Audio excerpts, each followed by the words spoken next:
Hey, good evening, and welcome to the Uptown Parlay Podcast. Now, your host, Ace.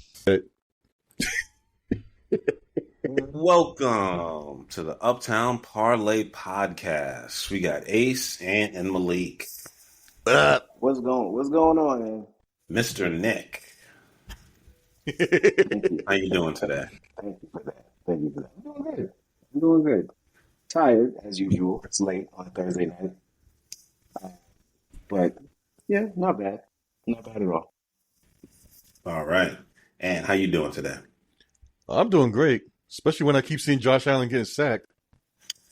No diddy. These Texans, like, to sleep on. These Texans red crush jerseys, I don't know how I feel about it. I don't know what I think about this helmet. I think the helmet is weird. It looks like, doesn't it look like it's made from a Madden type of creation? It looks like it's from a video game. And the jerseys, too. The jerseys kind of look weird. But the jersey's kind of like a college thing. Really? You know, like I'm sure there's a college team that has jerseys similar. It's like all red with like a single black and white stripe going down the leg, the pants leg. I'm telling you, I did that in Madden. I did that in Madden 2002. They stole my style from Madden 2002. Yeah. I made a team just like that. Isn't that when the Texans got their franchise? Was 2002? Or am I tripping? I can't remember how late they were. I mean, I just remember David Carr was their first pick, right? Yeah. Yeah, getting sacked like crazy too. Sacked out the league. All right. We're gonna open. Yeah, that's a creative jersey. Sorry about that, but that's creative jersey there. Yeah, sometimes the fashion of the team is important when the jersey looks kind of janky. You know, it would have been really, if you kind of think about it, about the years or whatever, it could have been a kid a long time ago playing Madden, did that same type of thing, design, and then he want to be the designer when he grew up. Like working in design. Yeah, look, I wouldn't be surprised. Wouldn't be surprised. But let's start with my favorite game. If the playoffs started today. If the playoffs started today, Houston would not be in the playoffs. The Buffalo Bills are the number one wild card team. If the score finishes like this, it is very dependent on what happens with Jacksonville if they stay in the playoffs, because Houston is one game behind Jacksonville, who's in their division. And Buffalo would either drop or rise to the second wild card, depending on what the Chargers do. And the Kansas City Chiefs and the Baltimore Ravens would not be in the playoffs. And Jacksonville has the tiebreaker over Houston, over Kansas City, over the Kansas City Chiefs, which is insane. See what happens when you have Taylor Swift trying to get married in the middle, quite by the end of the season? That's why Kansas City's down now. Mm-hmm. Any other analysis for that, Malik? What is wrong with Kansas City's offense? The same thing that's been wrong with their offense all year. They don't have a solid running game, and the best version of their running game that they have is Patrick Mahomes, scrambling and making plays with his feet. And that doesn't bode well for a team against teams that can defend the pass. I mean, he's a very good. Obviously he's one of the best quarterbacks in the world, if not the best right now. But if you can't generate offense in both areas, by running and passing the ball, and you're one-dimensional in that regard, then you wind up having to be perfect in that regard. And I think you guys have heard me say this about the Lions. Just about in every game that we've lost so far this season, when we can't run the football and you have to pass in order to score, you can't be dropping passes. Like, drop passes mean a hell of a lot more for a team that can't run. So you can't miss, you can't have, tip balls. Like, those are things that you can't let happen because you can't generate anything on the ground football. And that's what Kansas City is stuck with. They have to be perfect on offense as a passing team because they can't generate anything on the ground, anything substantial on the ground, except from 4 or 5 yards from, 3 to 4 yards from which isn't really doable. So I think that's, by and large, that's it. There's some questions on the offensive line, and that's definitely an issue. And I think the Travis Kelce demise is, I think that's much ado about nothing. Honestly, I don't think he hasn't been great, but especially over the last few weeks, he's been much better playing his position and doing what he's supposed to do there. And I think overall, and this is a long answer, but I also think overall the impact of these receivers was more talk than actual production. Getting back Rashee Rice and Hollywood Brown and these guys, yeah, it's good for the team, but are they really? They're not those guys. They're not those receivers that we talked about. So yeah, I think it's a myriad of things, but those are the ones that jump out at me. You know what that also shows, too, Ace? Yeah, it shows that they should have did that trade with the Jets and gave him that third-round pick. For who? Yeah, Breece? Yeah. For Breece Hall, yep. Yeah, he's worth a third-round pick. That's crazy to me. Or also, they could have drafted Kyle Monangai, who's on the Bears, who is a rookie from Rutgers, and it would have worked out because Isaiah Pacheco, yeah, man, he had a serious injury last year, and since that injury, it has not been the same. It wasn't like an Achilles or an ACL, but I believe he broke a bone in his foot or his ankle or something. No, he broke a lower leg bone, like I want to say last season, and he has not been the same. But to that point, I was going to say, Mahomes is third in the league overall in passing yards. You know who's ahead of him in passing yards? Daniel Indiana Jones. Daniel first? Isn't he? He's first, right? Isn't he first in the league? No, right now it's Drake May. Okay. Drake May. That's why the Patriots fans have been calling him the next version of Tom Brady for some reason. Yeah. Well, I don't know about all that, but he is third in the league in passing. And also, Josh Allen has 2,400 yards, and Jared Goff, he is ninth. And my guy Caleb Williams has 2,300.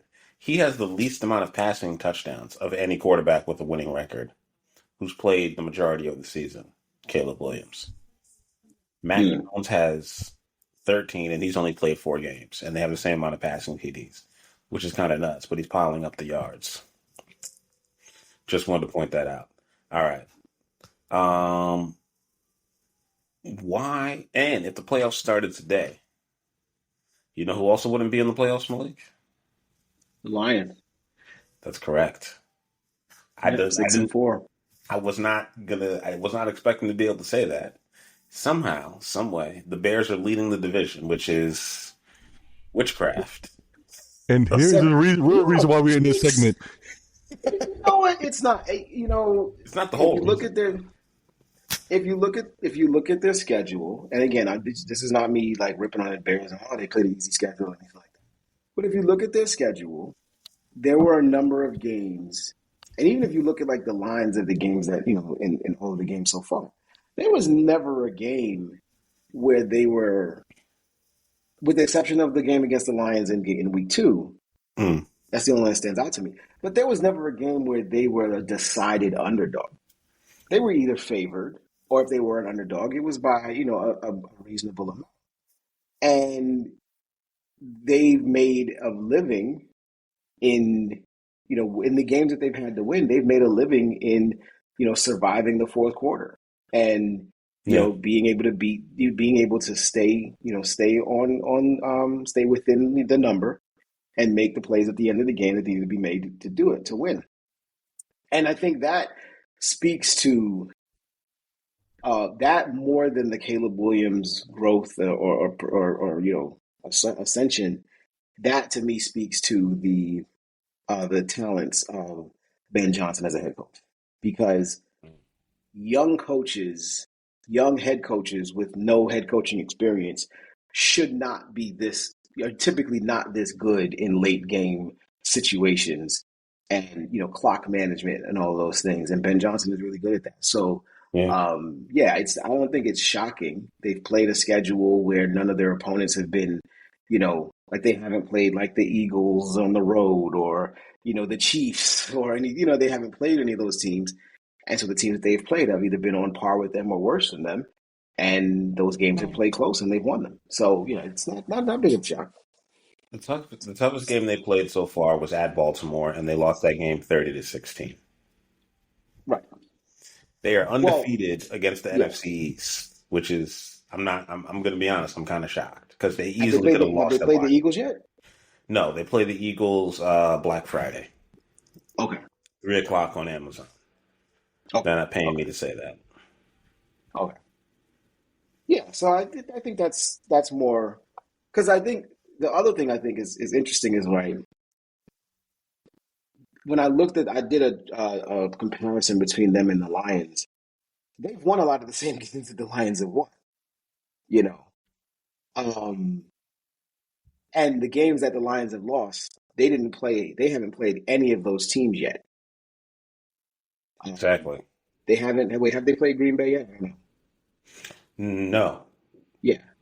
They haven't played Green Bay. They hadn't played the Eagles. They don't play the Chiefs this year. Wait, no. Y'all played Green Bay first game of the season. Y'all lost. Same day. I mean, y'all. I mean, the Bears. Oh, no. We haven't played Green Bay. No. Right. I'm saying the Bears haven't played Green Bay. They haven't played Philly.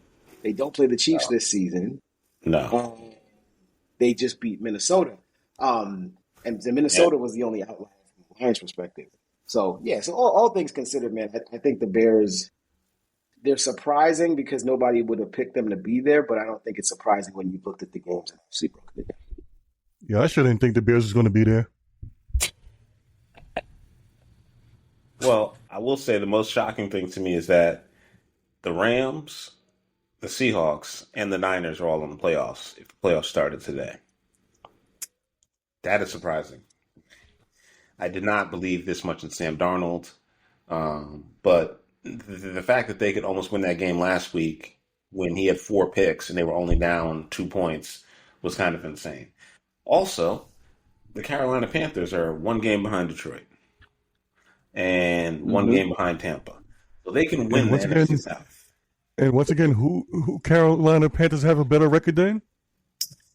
They have a better record you said than it earlier. The Cowboys, the Minnesota Vikings, the Arizona Cardinals. The team in red. Team in red. Kansas City Chiefs. They have a better record than the Kansas City Chiefs currently, yes. Yes, they do. The Kansas City Chiefs are sitting at 5-5, but that just means a game in hand. Because Carolina has the latest bye week, I believe, which is after Thanksgiving. Wow, that's rough. But they're a young team, so I guess it'll work out for them. After starting out 0-2. I actually like that late bye week like that. It's perfect. Super late bye week, yeah, then you can make that playoff push, especially if you right in the between, right there, or whatever. You can just quite relax right there. They make that late playoff push. While every other team is still going to have to battle out. They don't have that bye week. Biggest free agent news: Rashid Shaheed and the Saints agreed to let him walk away so he could finish his career sign with a better team. Or you mean Brandon Cooks? Sorry, Brandon Cooks. Rashid Shaheed. Yeah, my bad. Rashid Shaheed got traded. Correct. Right, he got traded to Seattle. Yeah. And Brandon Cooks got let go because I assume they couldn't find a trade for him, which is kind of shocking because he's been in the league for 12 years. I think I started our first record recording of the season. Like I was still in the league, sneaky old Brandon Cooks. Yeah, that's what nobody's traded for. Yeah, and I was shocked that Kansas City didn't pick him up, and that Buffalo didn't try to get him off of waivers because he's a veteran, he's a professional, and he's fast, and that's something that they could use as a deep threat who can get open and stretch the field. But that is neither here nor there, I guess. We'll be moving on to. And also, he could be a veteran too because they don't have no veterans in that locker room for Buffalo. That's why what's the name is acting like an idiot. Keon Coleman. Yeah. Keon Coleman is having some growing pains at 22, but he will get another chance. Oh, to go over our game totals from last week, I went 7-7. Ant went 6-8, and Malik went 6-8 in overall picks. And in our locks of the week, I went 2-3. Ant went 3-2. He won the week, and Malik went 1-4. Horrible. Bringing our season records, I am 71-82, Ant is 80 and 73. Malik is 72 and 81. And Levon is 63 and 90. I'm still Did leading. Levon send any picks? He didn't send any picks. So his numbers are a little bit they're a little skewed because of it though. Yeah. So he was on a bye week. Yeah, he pretty much had a bye. Yeah. But his number that counted, so that's why he's still at 63 and 90. So it'll adjust better for him when he jumps. So. Exactly. Levon is bringing up the rear in the locks of the week at 24 and 31. Malik and Ant are tied at 25 and 30, and I am in the lead at 31 and 24 at 56%. All right. Is that it? Was there any other important gambling news or interesting things we were going to talk about in terms of the season? Because this first game is kind of rough. Shedeur Sanders. Everybody else talks about it. Oh, yeah. That's true. Maybe we can get off of this storyline that the coach hates him because he's going to have to play him. You know what I don't understand? Apparently, this is standard procedure. If you have a rookie quarterback, the backup doesn't get any reps because you need to get the rookie as prepared as possible. And I've I'm been saying sitting that here for a minute. thinking, yeah, but the reason why that seems insane to me is if at any position you would need to have the person to have a couple of reps, it would be quarterback. And let's say the two positions that are most important are the quarterback and probably the center because they touch the ball on every single play. So the backup center should be getting some work with the starting quarterback, and the starting quarterback should be getting some work with the starting center, as opposed to just the two backups working out together. You know what, Kevin? If anybody gets hurt, you're going to have to play immediately. And that's you know what Kevin Stefanski messed up on that? In the beginning of the year when he still had Joe Flacco and all these other people, when Joe Flacco could actually sit his behind down, that's when he should have had both Shedeur Sanders and Dylan Gabriel having their first team practices right there. But from what I heard before that he wanted to redshirt Shedeur for the whole year, pull off that sit down, just take notes type of thing for the whole year, and basically use Dylan Gabriel as the what they initially drafted him for in the first place, just to get him groomed in to be a backup or whatever. Because remember, nobody thought Shedeur was going to fall that far. If you think about it, I think really that they Browns never adjusted their plans. But at the same time, you should have gave Shedeur a chance. But these are NFL coaches type of thinking, kind of retarded in my opinion. Yeah, to me, that doesn't sit right because Shedeur was drafted in the 5th. Right. If Shedeur had been drafted, even if Shedeur was drafted in the 3rd, but he was drafted a couple of picks, behind Dylan Gabriel, I could understand that. But the fact that Shedeur was drafted in the 5th leads me to say, like, when you drafted Dylan Gabriel in the 3rd, you didn't have a plan for Shedeur. Right. You didn't. You can't say that you had a plan for what you were going to do. Like, hey, we're going to draft our backup, our future backup quarterback in the 3rd round, and we don't actually have a starting quarterback. And then then in the 5th round, we're going to draft our starter, who nobody believed would actually last this long to be our starter. You know what I mean? To sit for a year and then eventually become our starter. That sounds more like a plan that came about after they made the picks, and maybe during camp when Shedeur was looking better than, Dylan, when there were moments where Shedeur was looking better than Dylan Gabriel and Joe Flacco for that moment. The thing is that if you looked at how we remember the draft, I know all three of us saw it, and these guys that was talking about it during the first round, when the Browns made their initial trade when they could have got Travis Hunter at the same time, but they traded with the Jacksonville and moved back. That's when they literally were saying in the draft in the beginning, those guys that was announced that the Browns is going to control the draft for the following year or whatever. The whole thing with the Browns was that they was trying to go to next year to get their quarterback. They was basically punting this year. The whole time they was punting this year. They had all these other guys like, Joe Flacco and what's his name, Kenny Pickett or whatever, and Deshaun Watson if you want to put it. But they didn't really give a damn. They was trying to really punt the whole season. I think that was the whole real plan in the first place. Punt the season, get Dylan Gabriel, get him acclimated to be the backup, and then after that, draft a real quarterback next year. They didn't think about Shedeur. And then when they got Shedeur, they was like, you know what? We're going to still do the same exact thing, but we're going to sit Shedeur.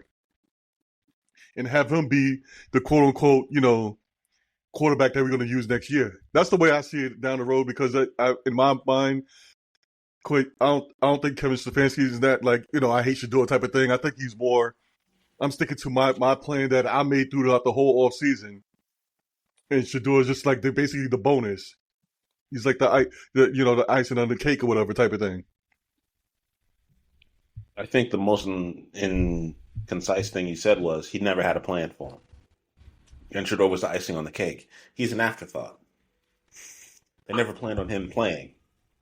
But because they traded everybody else, once they got rid of Joe Flacco, they should have known eventually he was going to have to play because Dylan Gabriel's playing behind a not great offensive line. And he wasn't improving. And eventually he was either going to get hurt or Shador was going to be given a chance. Because somebody in that organization said, let's draft him. He's too talented to let go. I thought he was going to end up with the Raiders once he dropped to the third round. When that didn't happen, I didn't know where he was going to go. So the fact that he ended up on Cleveland was kind of a shock to me. I was thinking the same thing, the Raiders, because that made more sense with Pete Carroll and stuff like that. Because you would think he would try to do the Russell Wilson thing type of thing over again. Yeah. Get a quarterback, get him set up, later on to take Geno's spot or whatever. If Geno start messing up, that would have made perfect sense right there. Or even Arizona, but this is where we're at. So we will see how well later on. I don't know if these stories are true where they was talking about that Philadelphia and Baltimore really wanted to get him, but he's basically don't draft me type of thing. I kind of call BS on that. But I believe Baltimore actually did, but he knew he was going to be a backup because they have a 2-time MVP there. So why would I want to go to a team like that? That means he has to wait 3 to 4 more years before he's not under contract to sign as a free agent somewhere else as a chance to start. Whereas at least now, if he plays well, as a 5th round pick, I think he's only under contract for 2 more years with the Browns. So they have to make a decision real quick if they even want to keep him. It should be a 4-year deal, I believe, when you're not in the first round, after the first round, right? Correct. That's the max, but who knows what they signed him to. But in my opinion, if I was to do it, I would have took that Ravens thing because you would have got to acclimate to the league. Mm-hmm. You would have been, you would have learned under Lamar, whatever, and then teams would have been trading for you. Would have helped.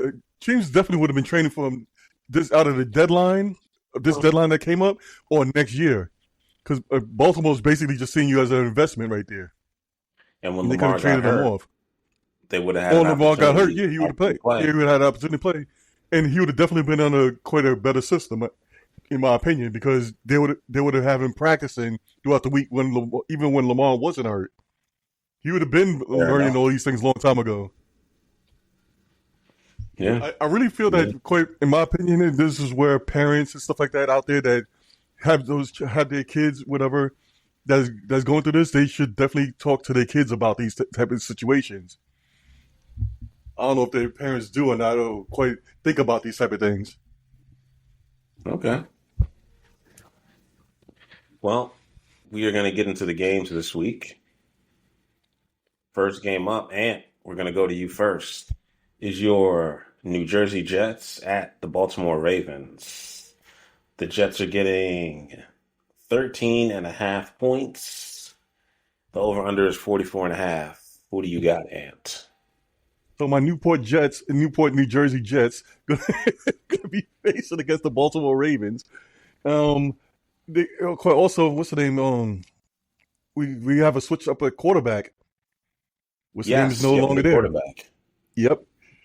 So it might actually this is basically just an evaluation type of thing with the Jets right now. They're trying to see how their receivers is going to be doing and how they basically evaluating the coach right now and stuff like that. So, this is going to be at Baltimore or in Baltimore, 1 p.m. Yeah, I don't know. I don't think the Jets can pull it off. They might. It's a surprising type of thing, but I'm just going to go to a logical choice here, since, like I said, it looks like the Jets are more in an evaluation mode type of thing. So I'm going to take the Baltimore. I'm going to take the under and stuff like that because I don't know exactly what can happen. The Jets can actually pull things off. You never know on that. The reason why I can say it because they actually have a quarterback that's going to actually can pass. I don't know what's happening with Justin Fields. It seems like he has some type of he's basically a mental block on him right now. He needs to basically sit for a while and go to one of those teams we were just talking about, the Eagles or the Ravens, and sit back there and get himself reset. In my opinion, because for some reason that he's not passing it, and you can argue me on this one or whatever, but I've been seeing all these guys record on YouTube, basically showing the all 22, and they literally showing receivers open and stuff like that, and he's not hitting them or whatever. But anyway, I'm going to go with the Baltimore Ravens. Going to take the under on this one. I hate to say it. And I'm going to make this my first lock of the week. Wow. All right. I'm going to go second. Give me the Jets. 13.5 is too many points. I think Tyrod Taylor is competent. Breece Hall can run. Baltimore's having problems stopping the run. They're not fully healthy, but they are a better team than they would be. Garrett Wilson is still out, right? Yep. He's still out. But the fact that Baltimore struggled last week to score as much as they did was a pretty sad showing. And I get that it was Cleveland. It was a much better defense, but the Jets' defense isn't completely dead. And I think they can keep it within 2 touchdowns. So Cleveland's in their division. And that's for the Jets. Jets actually got weapons there. So it could go that way, what you're saying. Yeah. This is a hard game to predict, but I'm just tossing out there. I wouldn't put money on it. I should say that, but I'm blocking it just because I'm gambling on it. Fair enough. The Jets are 6-4 against the spread. Baltimore is 4-6 and 2-3 at home. I'm counting on them not to cover. They will win. Go ahead, Malik.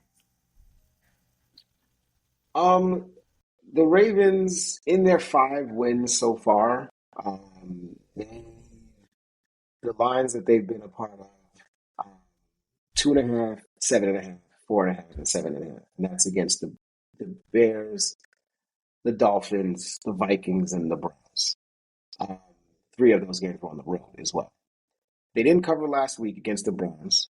They were favored by 7.5. They won 23-16. And I think the move to Tyrod Taylor, if nothing else, it should balance the Jets' offense out considerably. What we've seen from the Jets' offense so far this season is, I mean, not to say that it's a surprise, because everybody pretty much assumed that they were going to be, running the ball, a heavy running team with not a lot of production in the passing game. But what we've seen from the Jets, and this particular Justin Fields, has been even worse than people thought he was going to be. That said, Tyrod Taylor obviously knows this team. I don't remember if he played with them or not. But he definitely knows this team. He definitely knows this environment. He's been around long enough. And I think that he should be able to keep the game relatively close. I don't necessarily I'm still not sure what I'm seeing from the Ravens offense.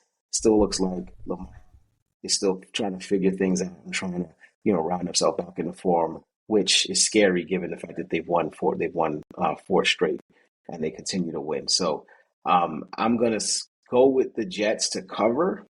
I think the Ravens win the game. I think the Ravens hold forward at home, but I like the Jets to cover in a low-scoring game. So I think the best bet for me on this game is the under. Because 51, was it 44.5 right now? Yeah. Yeah, 44.5. I would play the under here. I'd love to even see what the halftime under might be. So I'm going to play that too. First half. I like that.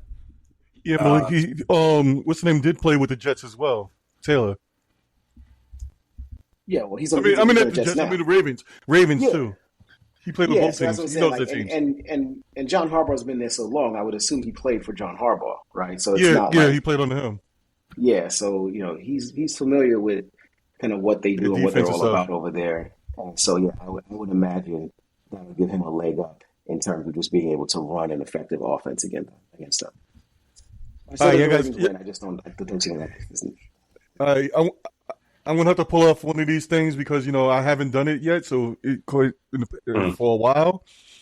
I'm gonna have to change my pick. I haven't done that in a long time. It's a good comic bit as well. So I'm gonna change my pick. I'm gonna go with the Jets in the under too. Yeah, you guys convinced me. I'm keeping it locked too. Okay. Tyrod Taylor won a Super Bowl right on the bench for the LA Rams. Sorry about I was that. gonna say, Chargers haven't won a Super Bowl, have they? Nope. Never. I think they've only been to one. Stan Humphries, Never. Stan Humphries Chargers. I'm like Natron Means and Stan Humphries. They didn't win. They didn't win. Exactly. And he was drafted by the Baltimore Ravens in the 2011 draft. So that's how long ago he was with the team. But I don't think he won with them because he wasn't even on the team the next year when they won the Super Bowl in 2012. So there's that. We're moving on to the next game. My Chicago Bears are hosting the Pittsburgh Steelers. The Bears are 2.5-point favorites. Is that right? Bears are 2.5-point favorites. The over-under is 45.5. Yep. That's correct. And I'm going to go first. Bears are going to cover. Bears are going to win. They can win this game by a field goal. If they do win this game, I do expect it to be close. Aaron Rodgers has a broken left wrist. The Bears have been better against the run. The only thing I'm genuinely concerned about is Tyreek Stevenson, our slot corner or nickel corner, left the game with the injury last week and did not return. They will need him this week if they need him. Kyler Gordon, I'm not sure if he is back. The Bears and the Steelers have similar against the spread records. They're both positive, 6-4, 5-5, but the Steelers are 1-3 on the road against the spread. I am leaning on the fact that the Bears want some revenge, and I want Aaron Rodgers on the field with his old self because I know he can't move. I know that he cannot move. And our pass rush has been getting better. The Steelers line is not bad, but Darnell Washington can only catch so many passes. They're 305-pound tight end. So I don't see the Steelers being able to move the ball very well against us. And Caleb has been playing well. And you know what? I think I have faith that Ben Johnson's going to scheme up something to, avoid the turnovers. And whenever Pittsburgh hasn't had turnovers in a game, they have lost. They have lost pretty handily. So I am locking in the Bears for my first lock of the week. I know I said as a fan I shouldn't be doing this, but I don't care. I'm doing it anyway. And yeah, I don't think Pittsburgh's that good, even though they're leading their division. It seems to be a miracle. They're 6-4. Baltimore's breathing down their neck. And this is the same team that lost to the Cincinnati Bengals and lost to Green Bay and lost to the Chargers. So they can blow a game to a bad team. They did beat New England, but they also got worn out by Seattle. So we will see. And they had that shootout to start the season with the Jets, and that was the best I've seen Rodgers play. They put 34 on Baltimore last week, but that game got really nasty early, and I don't see Kenneth Gainwell going off on us like that. Our top linebackers are back, so give me the Bears. Went kind of long on that. Sorry. Go ahead, Malik. Aaron Rodgers is questionable with the wrist, but so I'm banking on Mason Rudolph being the starter in this game. And so as a result of that, I'm going to take the Bears. I'm going to take the Bears to win and to cover. I know I mentioned them earlier, just, kind of playing it. This is another game where the line is 2.5 points. It's expected to be a low-scoring defensive game where the Pittsburgh's defense is able to get at Caleb Williams, and maybe it doesn't look great all the time. Maybe it goes up and down, back and forth. But it's close enough for the Bears to get a late, last-second field goal or anything like that. So I like the hook here at 2.5, and the Mason Rudolph factor, being the quarterback. If Aaron Rodgers was there, it's funny. If Aaron Rodgers was there, I would probably like the Bears even more, just because I know that from an organizational perspective, everything that he did, seeing him come back to Chicago, especially with all the I own the Bears and all of that craziness from all those years ago, I'm sure they would be really, really excited to get some get back. But the fact that he's not there probably tames this game down a little bit. But I still think that they have more than enough to win against a team that's going to be likely led by Mason Rudolph. So I'll take the Bears and the under. All right, go ahead, Ant.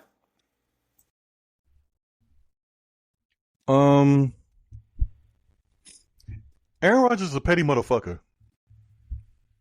He's on a revenge tour right now. I don't know if y'all noticed that. I think this is his last year. This is a revenge tour. He got his revenge against the Jets. He's definitely gunning for the Bears. He's definitely gonna be gunning for Green Bay. I think he's gonna take that cortisone shot, and he's gonna see a whole lot of what's the name? What's that? The smelling salts sniffing, and he's gonna go off. I really think he's gonna go off. Yeah, he's hurt or whatever. But he ain't gonna be feeling no pain. You're gonna see his eyes all bulged out and stuff like that, and he's gonna go crazy. I hate to say this, Ace, but I really want to pick the Bears, but I have a feeling that he's gonna go off. And even though I said earlier in this year that this is the time where they're gonna trail off because they got an old ass team and they have no real receivers besides DK whatever. But yeah, on a long story short.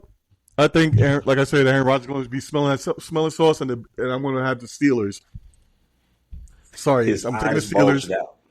Yep, he's going to go crazy. I'm telling you, you're going to see a whole lot. I'm telling you, when you watch that game, you're going to see a whole lot of smelling sauce sniffing, and he's going to be all crazy. Like, give me the Steelers, and give me the over in this one. I think actually, you know what? Sorry about that. Give me the Steelers and give me the under, and this is my second lock of the week. I think the best advantage the Bears also have is that their field is notoriously terrible and it's natural grass. So he won't be able to move well, as he already doesn't move well.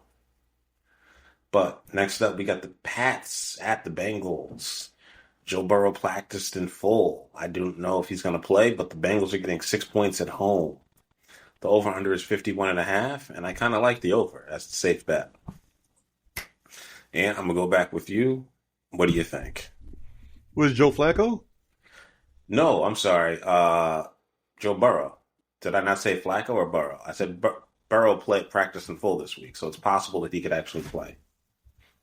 Yeah, he's questionable. He's questionable. All right, Burrow, Flacco, doesn't really matter. I think it's going to be another week of Flacco just for the sake of it. And I'm going to have to go with the Patriots on this one. Take the Patriots on the under. Actually, sorry about that. Take the Patriots on the over in this one. I'm not locking this in. There's a crazy line over here, but I'm definitely going to take the Patriots on this one. Yeah, definitely take the over because you never know if Burrow's going to actually show up. So, but I'm still going to have the Patriots winning this one right now. Joe Flacco, I believe, is going to be the starter. But if Joe Burrow winds up coming in, I think he's still going to be a little bit rusty. So at the end of the day, Patriots got a good offense going, and they got everybody's kissing their behind in New England, thinking that everything's great, especially those Patriot guys that showed up on ESPN all of a sudden, all those former Patriot guys. But anyway, yeah, Patriots in the over, not locking it in. I am taking the Bengals, and I'm locking it in. I like this 6. I think giving that team 6 points at home, even without Jamar Chase, I don't think it makes a difference. T. Higgins is going to step up. That's another reason. Iosivas is going to step up, and they're going to be able to win. I don't have a lot of faith in the Pats receivers. It's less Drake May, and it's more the receivers that they're going to need to be able to have to make plays. Cincinnati's defense has been historically terrible. They're 3-7. It is highly unlikely that they will be able to, make the playoffs. They needed a bridge to get them back to Burrow. Burrow is possible to play. I say play him. See, Ace, you're looking at the receivers. I'm actually looking at the offensive coordinator for the Patriots, Josh McDaniels. He's a good offensive coordinator. He's a horrible head coach, but he's a great offensive coordinator. He is. But I think Drake May's feeling himself a little bit, talking about, I don't know what show Cam Newton is on, talking all of that trash. He knows what show Cam Newton is on. He knows he's on First Take. The only reason he's doing that because Cam Newton was his favorite player. Was he really? Yeah, he was his favorite player. Well, I guess that got under his skin, him talking bad about him. And he did play for the Pats that one season. So, so we will see, but I'm taking the Bengals at home. The Bengals' run defense isn't awful. And, they gave up a bunch of yards to Monangai, but they haven't been terrible all season. Their pass defense... They played the Jets. Hmm? They played the Jets, and they let the Jets go off on them. And who won that game? The Jets. Okay. Were they at home? I forgot. No, there was a way. That was the game where Breece Hall scored threw the touchdown. That was the first win of the season for the Jets. The only win of the season. No, Oh, they second. have one more. That was the first win. The Jets have 2 wins. They got 2 wins. Well, the Bengals got 3 wins, and the Patriots have even more. But the point is, they're 9-2. They're going to be 9-3 after this week, in my opinion. Give me the Bengals, and I'm locking it in. Go ahead, Malik. Whoa, got you into locking it in. Oh my God, I want to lock. Okay, all right. Whether start. So you guys know I'm a Burrow fan. LSU, go Tigers. Go Tigers. Starting Burrow or not, the decision on that to me comes down to: do you feel like you guys can make a run? Do you feel like the Cincinnati Bengals, with how wide open the division, the AFC North appears, the question is, do you think that you guys can make a run? Because after this game, right, this game against the Patriots, the Bengals have 2 of the last 6 games that they played this season. They have 2 games against the Ravens and 1 game against the Browns. So, and then they just lost that game to the Steelers. So you kind of feel like either you have to run the table and get to 10 wins, or you're going to have to win at least 6 of the next 7 games to give yourself a chance to finish 9. So with all of that being said, I think if you have no choice but to start Joe Burrow. If you start Joe Burrow, then I want the 6 points. I want the 6 points on this line. Right. The projection today, I'm looking at PFF. PFF's projection on the spread has this at 3.5. So that tells me that they're actually expecting Burrow to be the starter. And so that's why it's coming down from the 6, because you wouldn't do this if the starting quarterback was Joe Flacco. So if Burrow's going to be the starter, if you can get this at 6 and you find out that Joe Burrow is starting on Sunday, I think you feel really good about yourself. So I will take the Bengals at this number with the potential for Joe Burrow to play. If he doesn't play, then I like this trending to New England -6, and I would even say New England -7 would be apropos, because Drake May is playing well. We know what the defense in Cincinnati isn't good, and not for nothing, I got to give a shout out to Travion Henderson, because he's been balling his ass off ever since he stepped into a starting opportunity there in New England. And he's been a lightning rod for them. So I'll take Cincinnati to cover with those stipulations into concern. So I would just say continue to watch this, figure out what's going to happen with Joe Burrow and at the quarterback position, and then bet accordingly if you find out that he is actually a go, and you can still get the 6 or even 5.5, take it. But if it trends back down to 3.5, and because he's going, then I'm a little less, a little more skeptical. We're definitely gonna find out when this video, when it's recorded, this podcast drops. By the time this podcast drops. For now, Bengals and the under. No lock though. All right.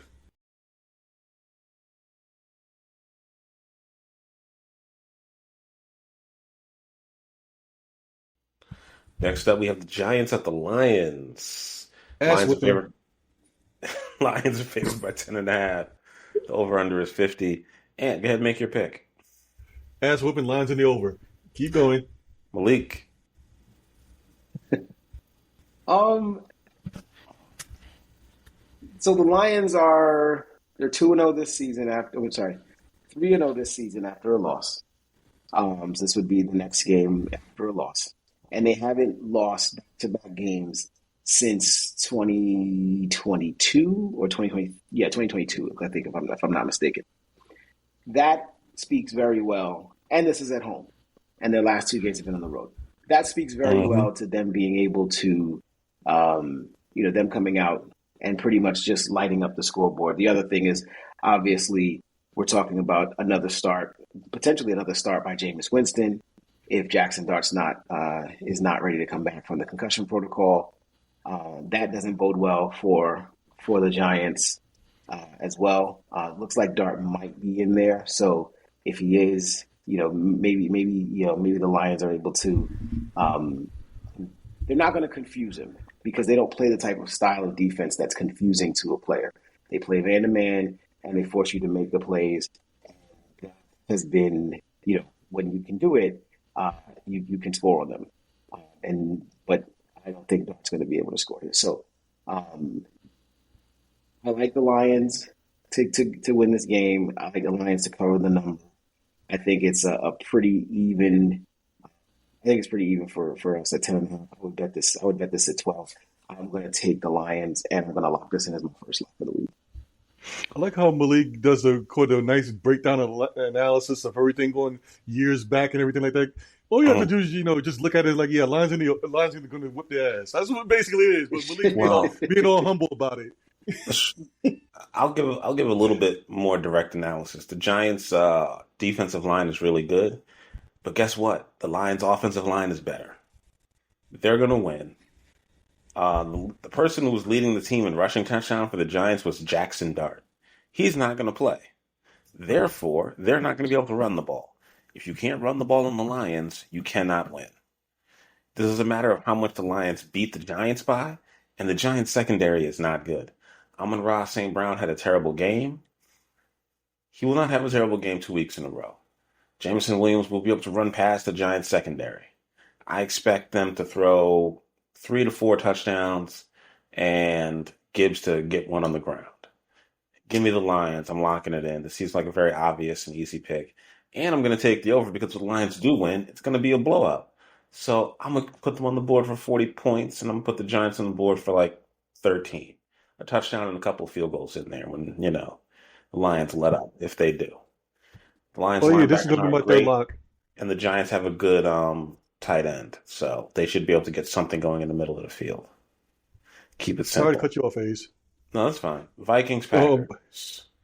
Wait, before you go on with that, I just want to say one more thing.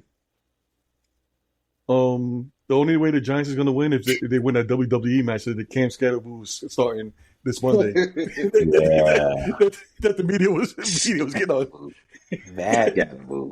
That sounds like he was drinking liquor out of his shoes too. I don't know if I saw that one. Listen, I liked his statement that he put out. He's like, "Listen, I'm trying to have fun in a tough time." But I was like, "Hey, man, I don't think they're supposed to push you. You're on a broken ankle. Like you're in a walking boot." That was crazy, but. Well, he pushed him first. I saw that live. He's here for a good time, not for a long time. So, Giants fans, don't expect him to be. To be completely honest, I think he'll play less time with the Giants than Brandon. Who was that giant running back they had back in the day who won a Super Bowl with them in 2011? Brandon Jacobs. He will play less years than Brandon Jacobs did with the Giants. And I think he only played, I want to say, 6 or 7 seasons. He will play less seasons for the Giants than Brandon Jacobs did. And Jacobs had Ahmad Bradshaw as the correct the handcuff lightning to his side. Yeah. So they were able to preserve him a little bit more than they are Scatterboo. I agree. I didn't think Scatterboo was long for the Giants or just long for the NFL. I didn't. If he he has to play that way. That's the thing about him. It's not. That's the way he has to play in order to be effective, and that's going to be a problem for him when he starts to age and stuff. And we don't even know what he's going to come because that's the other thing, right? Yeah. Coming back from this injury, it's an ankle injury, it's a foot injury, but it's and he was not. And he wasn't all that fast to begin with. So if this might sap his speed, if this might have an impact on his breakout ability, you might go from being a back that could, punish defenders and grind out the difficult yards to being a guy who just goes down on first touch. Don't be shocked if the Giants draft another running back. Oh yeah, no, absolutely. I think that's definitely on the table, especially because Tyrone Tracy hasn't done much with the job to this point. So, unfortunately for my fantasy team, that is correct. Take the under on Tyrone Tracy yards. That's what I would say. That's a sure bet. If you want to bet a prop bet, take the under on Tyrone Tracy yards. Vikings at Packers. The Packers are barely in the playoffs. They are 5-3-1. They are giving 6.5 points to the Vikings, who are going on the road up there to cold Green Bay. It's not expected to be a terrible weather game. It's going to be like 40-something degrees. It's 1 o'clock. 41.5 points over under. Vikings like to blitz. The Packers like to blitz. I expect this to be a low-scoring game. Vikings clearly have the better receiver in Jordan Jefferson, who I feel bad because he's stuck in Minnesota, and Minnesota stinks. We'll see if J.J. McCarthy can figure it out. It's going to be tough against his pass rush, but, his team's not devoid of talent. I'm going to take the Packers. I am not locking this one in. This is not a lock. Not a lock. I would not bet this game unless I had to, but I am leaning more towards the under than the over. I expect the defenses to reign here. The Vikings do have an advantage, I guess, with their running back. Jordan Mason is really good. Aaron Jones Sr., really good, formerly of Green Bay, but Josh Jacobs is playing with an injury. The man has 11 touchdowns. He's only practiced at limited, and he has a bad knee. So I will lean on that. And Jordan Love isn't much of a scrambler. He has no rushing touchdowns on the season. Zero. McCarthy has 8 interceptions to his 6 TDs, so I'm leaning Green Bay. Go ahead, Malik. Yeah, I'm leaning Green Bay here as well. It feels like the Vikings, that win against the Lions in Detroit was them blowing their load, so to speak. They're done. They're done. It was like, that was the best possible performance that they could put together, the best possible performance that J.J. McCarthy could put together. They put it all over the table. They did everything they needed to do, and they came out with that victory. Since then, they have played some really, really bad football, in particular J.J. McCarthy. So now going to Green Bay, having to play, against the Packers team that should be feeling a little bit better about themselves after the win that they got last week against the Giants. They should feel like they've righted the ship a little bit. I think this is a beatdown of the Vikings by the Packers. I've been on record to say I think that the Lions gave the Vikings a little bit too much credit and didn't, and allowed them to kind of, to get Jared Goff a little bit, out of sorts. I don't think that happens with the Packers and Jordan Love. So I definitely like the Packers here. I'm going to lock this in as my second lock of the week. I'll take the Packers in the over. Go ahead, Ant. Yeah, I'm also taking Packers in the over. This is where the Vikings really messed up. They should have never let Sam Darnold walk, and they could have used what's the name JJ as a trade right before the trading deadline. But as right now, he's just showing he's basically still a rookie, and he's actually proven to show he's a rookie. So I'm definitely going to go with the Packers in the over in this one. I'm not going to make this a lock. I'm just going to keep it as is. All right. Probably the most important regular season game the Chiefs will ever play. Colts at the Chiefs. The Chiefs are 3.5-point favorites. The over-under is 50. Malik, who you got? Big game here. This is, if you're a Colts fan, this is the measuring stick. This is the barometer that, to really tell if you are a true bona fide contender or if, the first 10 weeks of the season have been a bit of a mirage. I know they won their game, the last game that they played, which was against the Falcons home, in relatively a closer game than would have been expected. They were favored by 6.5, and they won by 6. This game, they're going to be getting points, and the expectation is that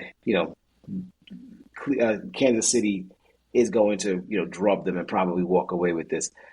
I think because the number is so low, I'm going to take KC here. I think Arrowhead, the mystique of Arrowhead still exists, even if the mystique of the Chiefs is gone. This isn't a divisional game, so it's not like the Denver situation where they've known each other and they've hated each other for so long. I think the Colts are a little bit in over their skis here, so I like this number well enough to take the Chiefs to cover and bounce back from that loss last week and get themselves back on the plus side of 500. So I'll take the Chiefs and the under. The Chiefs linebackers stink. The Colts are really good at running the ball up the middle. And their best receiver is Ty Warren, so he will make it a problem for the linebackers to cover him. Give me the Colts.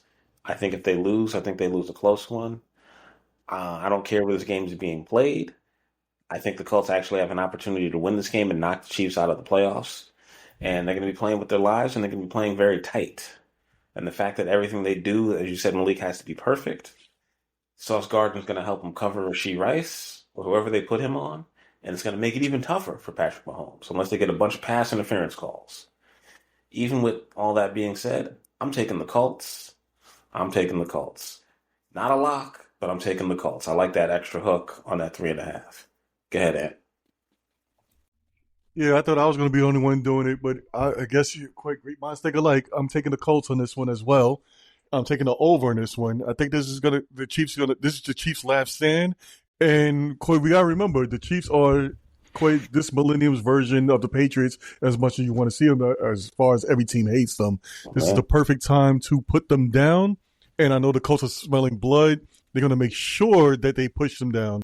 And unfortunately, this might actually be the Chiefs' off year where they're gonna have to quite get a couple of lumps and then draft a running back because Malik, you said that earlier, I believe. But they definitely need a running back on this. So I wouldn't be surprised if the Chiefs draft a running back. I'm putting that nugget out there right now in the first round. They're going to be definitely close enough to get a good one. But anyway, as far as for this game is concerned, I'm definitely going to take the Colts. I'm going to take the over. This is going to be the Chiefs' last stand. But since this is a 1:00 game, I wouldn't be surprised they hide a ref here or there. So watch out for the money getting follow the money if something happens. Wow! This is my fourth lock. I think this is my fourth lock of the week. You're locking this one in. Yes, I'm locking this in because I don't know which the other one is. I have you for Jets, Lions, and Colts. I wasn't sure if there's another one. Steelers, Patriots, or conferences on. I had the Steelers game. I think I had the Steelers game. So Steelers is a lock over the Bears. Yeah. Wow. No respect. I got you. All right. Yeah, so you have 4. Seahawks at Titans. Seahawks have the second largest favorite of the week. They are 13-point favorites over the Titans. And this game is in Tennessee. Calvin Ridley is done for the year. The over-under is 40.5. I'm locking in the Seahawks. This is going to be a blowout. There's not much analysis. The Titans lack talent and the ability to protect the quarterback. So, yeah, the Seahawks should beat the brakes off of them. Go ahead, Malik. Shout out to you, Ace.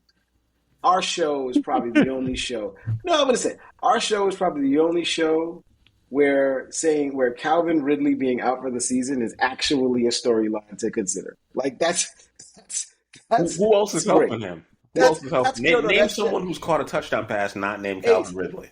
I'm not. I don't even know nobody else on that team besides Calvin Ridley. I'm not knocking you here. I'm just saying, you spent more time on your analysis of this pick than probably any show outside of the state of Tennessee. Obviously they're going to talk about their team, but probably the only show that's made any mention about Calvin Ridley being out for the season is probably a Tennessee-based company too. So the fact that that's in the case, I'm rolling with Seattle here. I'm not locking it because it's 13. That's a lot of points to lock in, but I'm rolling with Seattle here. Mm-hmm. Coming off of that loss against the Rams, that they're looking to bounce back. And Sam Darnold threw 4 picks last week, 4 interceptions. He was really, really bad, and I just started to think, maybe he's just bad against the Rams. He's lost 3 times to the Rams in the last 2 years. He's lost 5 games total in the last 2 years.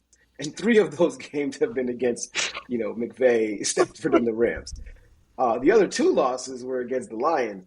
Or 6 games so far this season. So, yeah, maybe he's just not good against those teams. Like, that just might be it. And they have his number. But everybody else can pretty much get their asses kicked. So, yeah, I'm going to pick Seattle, and I'll lock. I'm not going to lock it in, but I'm very comfortable Seattle taking this one. Take Jackson Smith and Jigba for anytime touchdown and over 80 yards receiving. Go ahead, Ant. Yeah, I'm not locking this either, but the only thing I can add to this, because y'all guys definitely gave good analysis, the only thing I can add to this is that I hope that the Titans win. I want them to win, for draft reasons, so the Jets can move up and take that number 1 spot, but that's not going to happen. So it's going to be Seattle, and it's going to be an ass whipping. And let's see, I'll take the under on this one just because of that. Under 40. Actually, not on the 40. My fault. The over. What I'm talking about. Oof, woo. Over I under was thinking like a Titan. So, all right. I take Seattle on the over. My fault. That's a bloody beatdown. Next game. What was it? Jacksonville Jaguars at Cardinals. Jacksonville at Arizona. Arizona is 3-point home dogs. 47.5 over under. Marvin Harrison Jr. and Emery DeMarcado are out. Go ahead, Malik. Of course, you give me this one to go first, right? You took it like talking about this. I mean, I just gave you most important information. Everybody else. Trevor Lawrence versus Jacoby Brissett in Arizona. Okay. This is ugly. It feels like, I mean, the Jaguars are 6-4, but if I told you the Jaguars were 4-6, you wouldn't be surprised. Just because of the way that they played and the way that they have, they've just kind of struggled through so much this season. It does at the very least seem like Trevor Lawrence, the last game they played last week against the Chargers, it does seem like not having to worry about, force feeding Travis Hunter because he's now out for the season has actually helped Trevor Lawrence a little bit to, just kind of spread the ball around and not having to try to justify the Adidas commercial that him and Travis Hunter have been doing. It's been going on every week. Maybe that's helped them because last week when they played against the Chargers, they looked really good. They looked like a really good fine oil machine. The defense was flying all over the place. They were really kicking ass. But they didn't hit the over because it was 35-6. But they won handedly. I think the same thing happens even though they're on the road here. 3 points is a small margin, so I'm going to take Jacksonville, and I'm going to lock this in as my third lock of the week. Yeah, I'm locking in Jacksonville. I don't see how the Cardinals beat them. It's a similar situation to last week. They don't protect the quarterback well. Their pass rush is pretty good. Trey McBride can't catch everything. So, yeah, give me the Jags, and I'm locking it in. Go ahead, Ant. Y'all guys gave some great analysis and stuff like that. I don't really have much to add. The only thing I can add, basically, is for my fantasy team, this kind of messed up that Travis Hunter's not there no more because I was putting him in our fantasy league that we have, defensive players. I'll slide him defensive players slot and get nice extra 14 points per week. And now I have to put a regular defensive player in there. But anyway, all that nonsense information, I'm going to go with Jacksonville and I'm going to take the under on this one. Not locking it in. The Bills just pulled off a hook and ladder play. Yeah, that's why I was like, oh, in the background, I was getting all exciting. I was actually excited in the background. That was awesome. That is insane. That is insane. To get a 4th and 27. This is why the Houston Texans, this is why I picked them to lose this game. They might should lose. Well, there's 40 seconds left, and the Bills have to score a touchdown in order to win. They can't win on a field goal. They can't even tie on a field goal. They absolutely have to score a touchdown here. So I think they can score. I know he's been sacked like 9 times. Josh Allen is great. They can absolutely score. They can score tutty. Browns at the number one receiver. Nobody should want to watch this game. This is the worst game of the season. It's 2-2-8 teams playing each other. Shador's starting, so Dion will be there, or he'll be watching at least. And who you got? Browns. Raiders are favored by 4 points, and they're playing in Vegas. The Geno versus Shador game. Lowest over/under of the week at 36 points. I'm going with Shador in the over. He's going to have the whole state over there backing him up, and because if you ever looked at social media for some strange reason, I'm not even a Browns fan, but all this Browns stuff kept on popping up all over Facebook for me and YouTube and everything like that. So I wouldn't be surprised, that he pulls it off. He needs to pull it off. This is his, in my opinion, I think this is the one shot type of situation type of thing. Because if he doesn't pull this off and Dylan Gabriel comes back from that concussion protocol thing, they're gonna put him right back in the Dylan Gabriel back in the starting spot. So Shador needs to put all notices on the side that Dylan Gabriel is not really a real quarterback. I'm here to stay. Wow. So I'm going to go with the Browns, and I'm taking the over in this one. And I'm locking this in. I will say, Shador plays great. We know who's going to be taking the biggest victory lap, and that will be Mel Kiper Jr. Yep. Give me the Browns. Right next to Dion. The Raiders look horrendous. and the Browns have a very good defense. I think, if I'm not mistaken, Myles Garrett has 10 sacks in 2 weeks. Am I making that up? I don't know about 2 weeks, but I know he's my had. bad. No, you're Yeah. correct. He has 10 sacks in the past 3 weeks. You know when he didn't have a sack against? The Jets. He had one Shout out against the to Amon Jets. Bembu. Shout out to Amon Bembu who hold him down for 0. I think No, he went he had against one the sack other. against the Jets. He had Yeah, that was 4 against the left Baltimore, tackle. and 5 against New England. He has 10 sacks in 2 weeks. He may have 6 in this game against the Raiders. Give me the Browns. Might have more than that. It ain't got nothing to do with Shador. The Raiders will not score. This will be a 9-0 game. Give me the Browns. I'm not gonna lock it in, but give me the Browns. This should be an easy. Don't worry, Ace. I locked it in for you. Thank you. It's gonna be ass whooping. Belt I got ass. a prop bet. I got a prop bet that I wanna try out for this game. I'm gonna say combined Myles Garrett sacks and Geno Smith interceptions over under 7.5. Wow. And I would take the over. I think this is Y'all taking over too. 5-sack Myles Garrett, 3 interception Geno Smith game, and they combine for 8 on this. That's the bold prediction that I want to make for this game. I too like the Browns. I did think they should be pissed. Myles Garrett broke a record. It was mentioned on the broadcast last week. He's now had 2 games this season where he's had 5 or more sacks in a game, and the Browns have lost both of those games. Correct. Like they found ways to lose both of those games. So, it boggles the mind how he is so dominant on a defense that's so reliant on him, and a team that can't score a lick of points.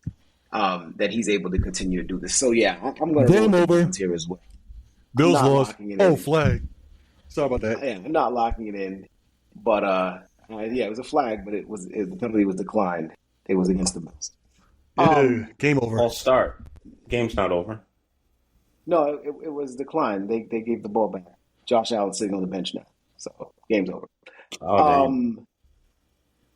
Yeah, so I'm gonna roll with. It was an interception, Matt. It looks like it was an interception by Houston. I'm going to roll with the Browns here. I'm not locking it in because, the Browns are not a good team, and you should not lock in anything with teams that are this bad playing each other. You don't really bet your money. Hey, for the audience out there, I'm trying to have fun. That's the reason I locked it in. For the audience out there, I'm trying to have fun. Don't shame me for this. I get it. Look, you got 5 locks, and you decided to use a 6th one on the Browns. That's perfectly fine. But yeah, I think it's honestly, just the Browns getting a victory. If nothing else, the Raiders may make it a little interesting because maybe they finally figure out a way to get Ashton Genty a little bit more involved. But I think he's also like leading the NFL with like 1.5 yards before contact, which is like horrible. It's like the worst, one of the worst in the NFL. So. Yeah, it's really getting bad for them, and it's only going to get worse if the Browns defense is playing like it's supposed to be playing. So I'll take the Browns in the end. Yeah. Game of the week, 4:00 game. The only 4:00 game you need to watch. Eagles at Cowboys. The Eagles are 3-point favorites on the road. The over-under is 47.5. I'm going to take the Eagles. They are better. Although Quinnen Williams is making a big difference for the Cowboys, so he may be able to stop them from getting run on the entire game. He's making a huge difference. He had a sack and a half in the first game. And the Eagles may not be able to push their way to victory here.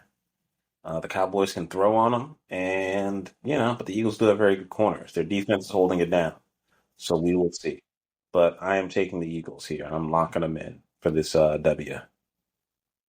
Go ahead, Ant. Yeah, I kind of hate that. Like I keep saying this every week. I hate that Q is on the Dallas Cowboys now. But at least he gets to finally shine and show exactly what Jets fans been saying all this time, that he's definitely a dominant top defensive tackle. So on that note, I'm taking the Dallas Cowboys, and I'm taking the over in this one. And I want to lock it in, but I have no locks. 6th lock of the week. All right. 7 faith. Go ahead, Mr. Nick.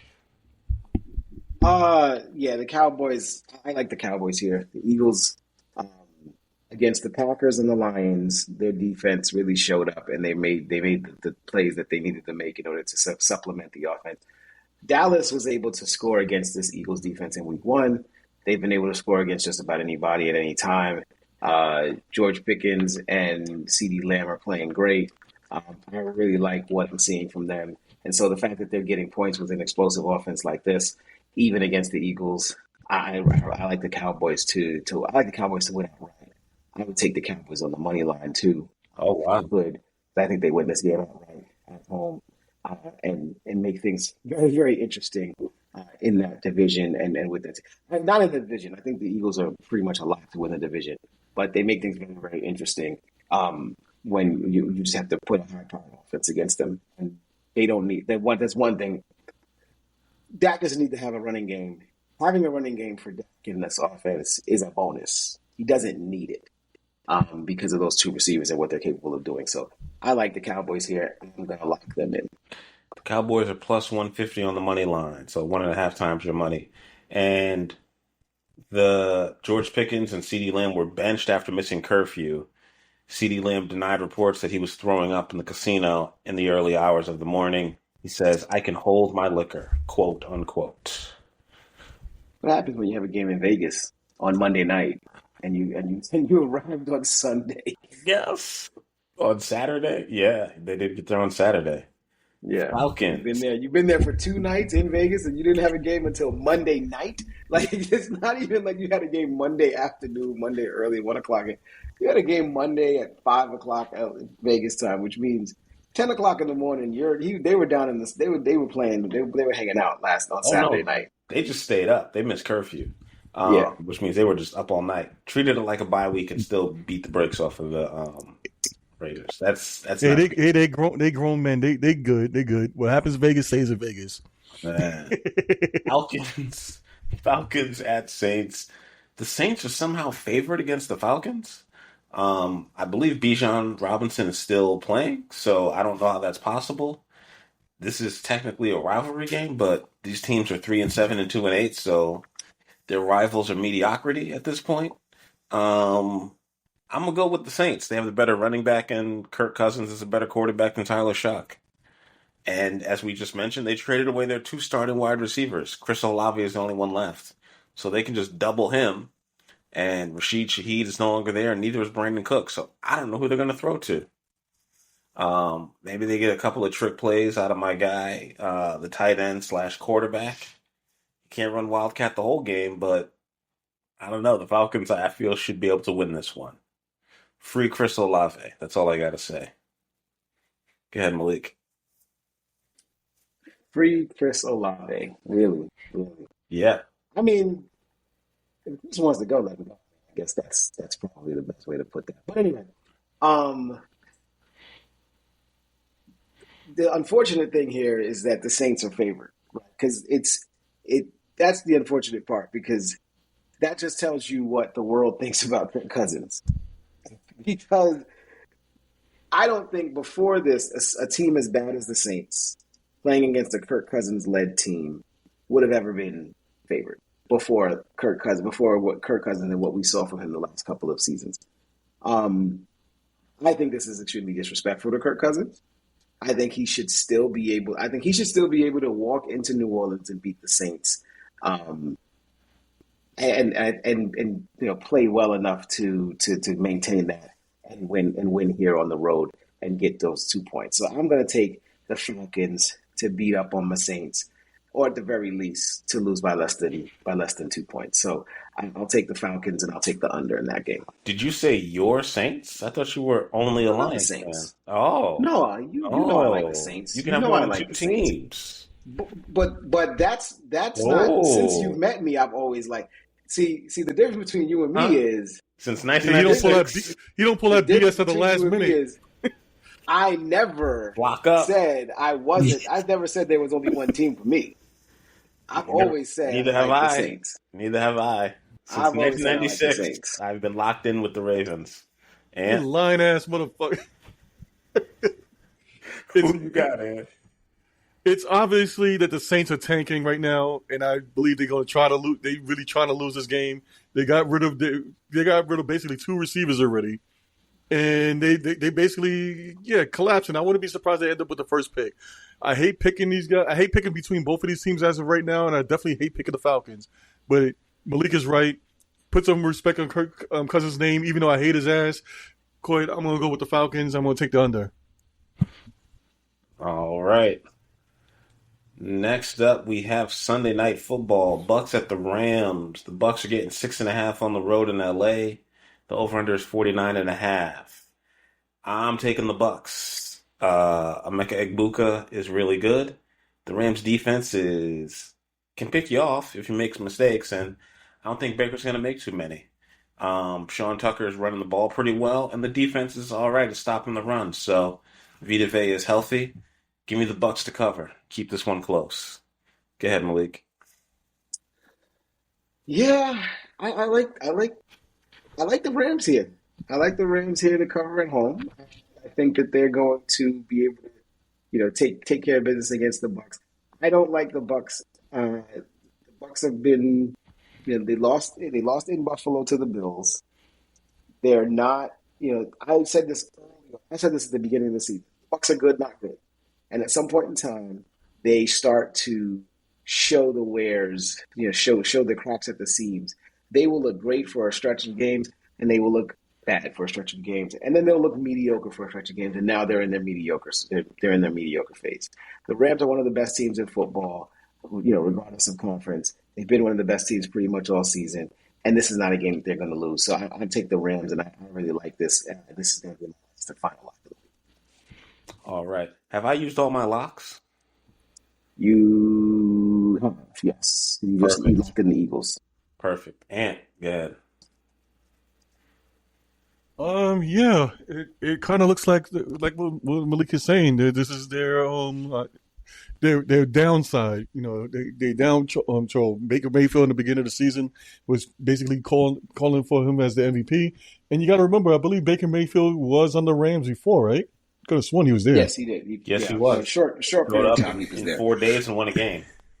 Yeah, 4 days is 4 days is just enough for those guys to get some information on him as far as more than you can see on the tape. So I'm gonna go with them. They're the hot team right now. They might actually be the hot team going through the playoffs and actually end up being in the NFC Championship game. So I'm gonna go with the Rams in this one.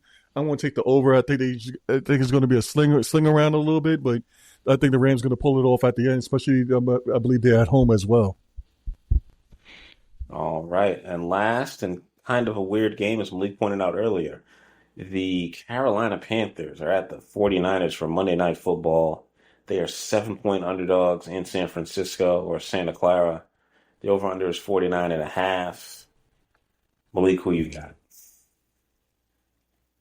I'm glad I got all my locks out of the way.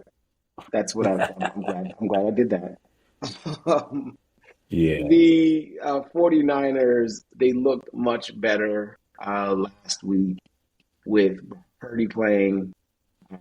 Looked more like I knew what they were, and what they were capable of doing. That game against Arizona was a pretty big statement, a stamp in the right direction for them. Step in the right direction for them.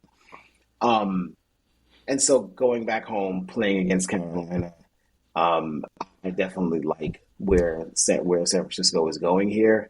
And I think that Brock Purdy stabilizes them to the degree that they need to be stabilized. And I think Carolina played probably one of their best games of the season last week against the Atlanta Falcons and wound up winning that game in overtime. They're really good against the Falcons, but they're pretty much mediocre. They're 3-5 against everybody else. So give me San Francisco to cover this number. Prime time, the Panthers. That just sounds weird. So it doesn't sound like something I want to do. So I'll take the Niners. I'll take the Niners in the end. All right. Rico Dowdell has more rushing yards than Christian McCaffrey on the season. Does he have more all-purpose yards? I don't know, but we're talking about running. It's probably a no. That's no. That's a big old McCaffrey has no. 700 rushing and 700 receiving and 11 touchdowns total. So if you drafted him in the first round this year, it has paid off for you. Get Christian McCaffrey an anytime TD and Rico Dowdell for an anytime TD. And I would take them over 60. I would take them over 75 rushing yards each for a 4-game, same-game parlay. That all being said, give me Carolina +7. San Francisco has not blown anyone out all year. They are 7-4. Every game that they have won, the biggest spread they beat was the New York Giants, and I was in New York. Carolina's better than the New York Giants. This team lost to Tampa pretty badly. They lost to Houston by 11 points. They lost to Jacksonville by 4 points. I don't think they've actually lost a game at home except to the Rams. So I don't think they're going to lose, but this is a team that barely got by the Saints. They're still working their quarterback back in. Brock Purdy is good. They seem to be getting healthy at the right time. But don't count out the Carolina Panthers, who seem to have it together and know what they're doing. And their defense is much, much improved. And they have really good corners, so it should be better for them in this game. Christian McCaffrey is still pretty much unguardable, so I see why it's a 7-point spread. Give me the Panthers to cover, or just even make it a push at 7. And go ahead. I just want to share one little story before I go ahead. Yeah. I actually had Rico down on both of our leagues, and I dropped him like a dum-dum. And I picked him up. Yes, you did, like a smart person. Because the thing is that I dropped him because I was like, oh, what's his name's coming back? He's gonna go back to the back to the shelf, whatever. Yeah, kids, don't be like me. Don't be a dum-dum. Hold on to the guy for a while. See what actually happens. Don't think you're smarter than everybody else. But anyway, as far as for that, because I didn't have no real information to give, because I just gave that useless information. I'm gonna go with 49ers, and I'm gonna take the under on this one. I believe it's Salah versus the Bryce Young, and I still think Bryce Young still has stuff to work on, and Salah is definitely working on his way to getting back into being a head coach type of situation again. So I'm going to go on recent bias as far as I know Salah and his good defense. So I'm going to go once again on that, even though a little bit of part of me is starting to like Carolina a little bit, but I'm going to wait till a little bit, maybe down the road or maybe more close to next year before I start feeling them to win these type of games. So I'm going to go with 49ers on this one. I'm going to take the under this one. I can't lock it in, of course, because I had a zillion locks already. All right, that is it for us this week. And do you have any shout-outs? No college picks? Oh, you want me to give my college picks real quick? Okay. Yeah, this is a gambling show. You're supposed to be giving a betting show. Yeah. Not a gambling show. Sorry about that. Betting show. Same difference. 6 in one, half a dozen in the other. Yeah, Florida State should beat NC State pretty badly. This is a team that beat Alabama. They're 0-3 on the road against the spread. So they should not cover this at all. But I think that they will. UNLV at home Friday night, 10:30 against Hawaii. Hawaii is pretty good, but UNLV is better. They are 8-2, and they are 5-5 against the spread, 1-4 against the spread at home, 4-1 at home straight up. They will win. A lot of these SEC schools are playing these BS FCS schools, so I won't be picking Texas A&M or any of the others. Give me Miami at Virginia Tech. Virginia Tech fired their coach. They lack the talent level. They are 3-7 on the season. Miami needs to show up and show out.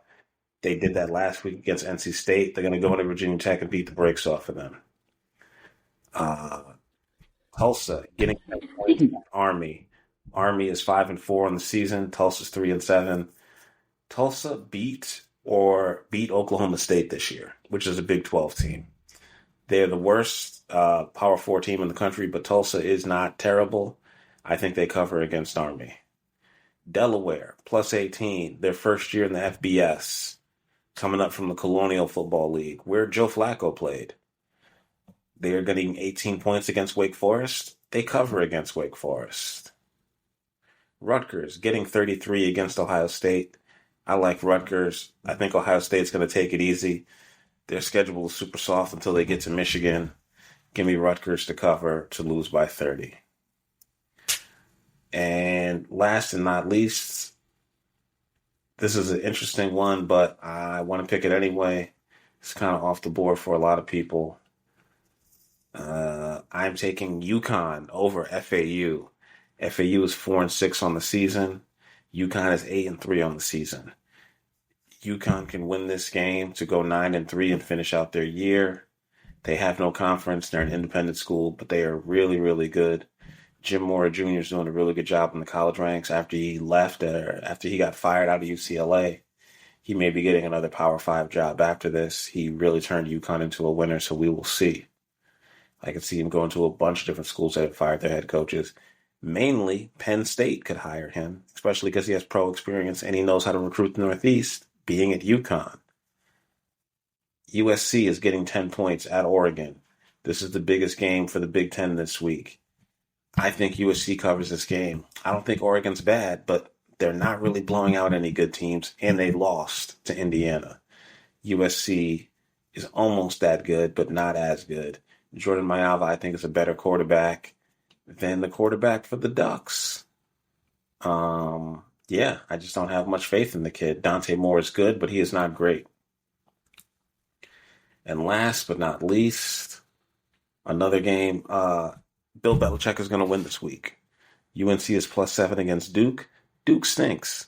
Duke is 5-5. UNC is 4-6. This is a rivalry game. Their fans may not be showing up in droves, but I actually do think that they win this game. He won more games than people thought he was going to win after they got down pretty bad. They are not completely defeated in the they're not the worst team in the ACC, but he'd need to win these last 2 games just to even qualify for a bowl game. I think they're going to win this one, and they're getting 7 points at home. So take them. And Oklahoma State. Oklahoma State is playing UCF in Orlando. They are 1-9 on the season, Oklahoma State. They fired their coach of 21 years. You know who he is. He had that famous rant a bunch of years ago. Give me UCF. They should roll and crush. And that is it for my college picks this week. Check out the Pitt Georgia Tech game. It's going to be coming on at 7 p.m. on ESPN. That is the biggest game this week in the ACC. 2 ranked teams playing each other. And you guys decide who's going to win that one.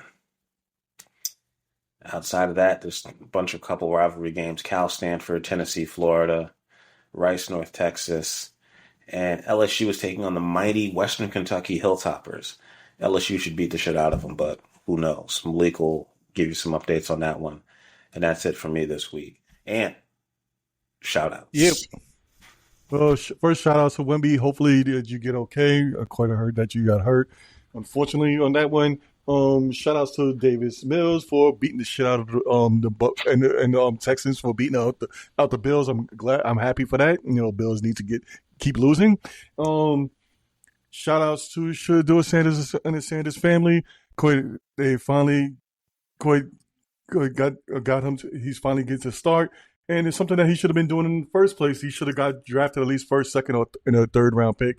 He shouldn't have fell that far in the first place, in my opinion. But that's just our opinions. We don't know how these executives and stuff like that thinks. And also, fucky Woody Johnson, kiss my ass. But anyway, shout outs also to who else? I was going to shout out to. I forgot who I was going to shout out to. I knew it was somebody else. But anyway, shout out to Christoph Porzingis. Unfortunately, he couldn't make it. His internet was out. He forgot to pay his bill. He said he was going to come on with us, but he couldn't make it. He just texted me right now, so maybe we'll try to get you on next time. But anyway, that's all my shout outs for the week. Mm-hmm. All right. I will take my shout outs. Forgot one more thing. Shout outs to Aces UB Bulls too. Shout outs to them. No, do not shout out to them. They lost, and they will not be in the conference championship game. They had a chance, but they aren't as good on offense as I thought they were. They made a comeback. They took the lead. Unfortunately, on a Wednesday night game on ESPN2, they weren't able to get it done. But you know what? They're not paying them enough, so maybe that's why they're not getting the results they deserve. So shout out to them. They won 9 games last year, so hey, I can't be too mad, to be completely honest. what I wanted to do was I wanted to look up these stats before I went into my shout-outs, but I don't have the advanced stats just yet. But what I do know is that Gal Kuzma is, I believe, tied in player efficiency rating with former New York Knick and the Maple Mamba, as he likes to go as, Toronto Raptors superstar. I can't even remember his name right now. Good God. Number 3 overall NBA pick. That's what you get for calling the Maple Mamba. Well, that's the nickname. R.J. Barrett? R.J. Barrett. Correct. Who's having a better year, but not much better. Averaging 19 points a game, 4.8 rebounds, 3.9 assists in 15 games so far. And Toronto Raptors are actually pretty good, but not because of him, because they got Brandon Ingram. The Bucks are 8-8, even though Kyle Kuzma was probably only averaging, I want to say, about 10 or 11 points a game. The star rookie Ryan Rollins at point guard for them has really shown up and made a difference. And I think Milwaukee will be in the playoffs. Will I win my bet of them being the 3rd seed? I don't know. Right now, that probably looks like that probably looks closer to being Philly than anybody. But shout out to Maction. I think next week is the last week of it. Right before Thanksgiving, they're going to get a bunch of games in, or this might be it. And shout out to college football. And shout out to Joe Flacco for believing in himself and saying he wants to be a starter somewhere next year at the age of 41, and hoping that these games that he put up with Cincinnati and Cleveland show that he can still get it done and be a starting quarterback for a team in 2026, which I think is one of the craziest things I've heard, considering that it appears he's fallen off a cliff, but watch somehow, some way, he might be the starting quarterback for an NFL team next year. Possibly even Cleveland. He's trying to break Brady's record. It'll be his 19th season. I don't think he's going to break Brady's record. Brady played until he was, 44? Which would mean he'd have to play 3 more seasons. And he won a Super Bowl at 42 years old. So, yeah, I don't think that's happening for old Joey Flacco. That's kind of insane. Shout out to the Division III football. Your playoffs are going on right now. And shout out to SUNY Cortland, who is still in the game. So I hope they win. And shout out to my Chicago Bears, who are leading the division through guile, luck, and whatever else they got going for them. And shout out to Levon. Hopefully you can make it with us in the future. You make the show better. Malik, what you got? Cool, nice shout out for Levon there. Yeah, we miss you, bro. Come on back. Couple of quick shout outs. It's funny, like I have them in my head, and then as you're going, I lose them almost immediately after that. Let me start off with a quick shout out to LeBron James. James started he played to start his 23rd NBA season. He is now the first player in NBA history to play 23 seasons. So shout out to him for doing that. And I'm pretty sure Ace mentioned Joe Flacco. Pretty sure Joe Flacco wants to pull a LeBron James and play with his son. I don't know how old one of his kids are, but maybe he wants to play with his son. Maybe that's what he's thinking about doing. And he's saying to himself, if I stay around long enough, I can play in the league with my son. So that's what Flacco. So shout out to Flacco for giving it the old college try. He's going to be playing until he's 50. Yeah, LeBron playing relatively well. I don't know that I think that in the NBA, pretty much the championship is OKC's to lose at this point. But LeBron definitely makes them better, makes them more interesting. And hopefully, he's able to play a good portion of the season. Shout out to Jeannie Buss. Any of you guys saw this? Jeannie Buss, as you guys probably remember, the Lakers were recently sold. I did see this to Mark Walter for a valuation of $10 billion. Yes, billion with a B. Wow. And part of the negotiations of that was that the children of Dr. Jerry Buss would remain on in their capacities as as staff members of the Lakers, because this was obviously their father's company. He gave it to them. He always believed and dreamed that they'd all be working for the business one day, and so they made it so. So Jeannie Buss, and then it's Joey and Jeff. I can't remember. I think that's their names. Buss were all members of the Lakers staff. Well, Jeannie's the oldest. I meant to say that she's 64 years old, and she's now fired her brothers, both of them. So wow. No Buss family involved. So I cannot wait. I would love to be a fly on the wall at Thanksgiving when they have to have this conversation. But if you think about it, they had it before when they fired Phil Jackson. He's part of that family. Well, he's like, this is much closer. Okay, this is one of those much closer situations. You fired your brothers on the team that your father, your father was like his dying wish was that they would all work on a team together, and one of your tasks was to fire the little brother. That was hilarious. I read that and I was cracking up. Shout out to G. Show that nobody's safe. Nobody's safe. And the Lakers are doing good too. It's not even the Lakers are being trash right now. The Lakers are actually playing pretty well. So shout out to them. Last but not least, shout out to Mr. Nico Harrison. A lot of people are giving you shade, giving you crap for the Luka trade. But guess what? You didn't sign the damn trade form. Okay? The owners did that. The ownership did that. You may have, negotiated the deal. You may have made the phone calls. You may have agreed to it and all those things. But at the end of the day, the owners have to sign off on it and get him gone. So Nico Harrison, thanks. Shout out to you for falling on the sword, taking all the venom, taking all the vitriol. You can probably never go to Dallas again, which is probably okay because you're not from Dallas, so it's okay. You just never have to go back to that city. They'll hate you forever. But guess what? And you're the black man. You're the black man that shipped the white hope out of town. Wow. Look, if nothing else, that level of power, you had the power to get rid of the white guy that everybody loved. That's fantastic. Shout out to you, but wow, it's like trading Larry Bird. That's insane. This is the craziest shout out you've made. Ace, this is look, I you know what? This is like Trading Places Part 2. This is right? This is Trading Places Part 2. Okay? Yes, it's awesome. This is what it is. This is the sequel to Trading Places. Nico Harrison, everybody else hates you, but guess what, brother? You want to come and be a guest on this show? I will welcome you with open arms, my friend. Come on the show and explain to us about justifying the Luka trade. And you know what? You won't get any shade from me here because I don't have that for you. I've got nothing but love for you, brother. Keep your head up and enjoy semi-retirement. You're probably never working the NBA again as well as a result of this. So, but keep your head up, enjoy your millions, and I was about to say he's good. He got millions. He good. Yeah, hope you bounce back on your feet and get to do what you want to do. But yeah, life ain't all that bad. And I feel bad for Anthony Davis because we traded for you because you and him.